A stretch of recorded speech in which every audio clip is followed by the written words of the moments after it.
సంఘటన పైన ఆ టీము ఇక్కడి నుంచి బృందము 9th నవంబర్ నుంచి 23 దాకా వాళ్ళ ఒక ట్రావెల్ ప్లాన్ ఉంది.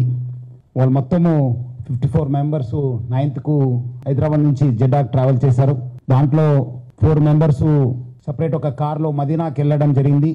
నిన్నే 4 మక్కాలోనే వాళ్ళు ఉండిపోయారు. ఇంకా 46 మంది ఆ బస్సులో ప్రయాణం చేశారు. మదీనాకు ఇంకా దగ్గరున్నప్పుడు 25 కిలోమీటర్స్ దగ్గర ఉన్నప్పుడు ఒక ఆయిల్ ట్యాంకర్తోనే యాక్సిడెంట్ కావడం జరిగింది. దాంట్లో నేను అంతకుముందు చెప్పినట్లు మొహమ్మద్ అబ్దుల్ సోయేబ్ అనేవాడే ఒక సర్వైవర్ ఉన్నారు. ఆనే ఐసీయూలో సౌదీ జర్మన్ హాస్పిటల్లో ఐసీయూలో ట్రీట్మెంట్ జరుగుతుంది.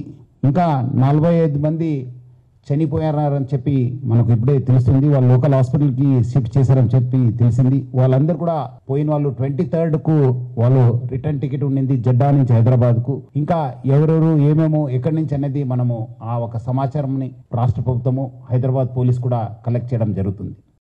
మరిన్ని ఫాస్ట్ అప్డేట్స్ కోసం ఇప్పుడే సబ్స్క్రైబ్ చేయండి నవా న్యూస్ 9 ఛానల్.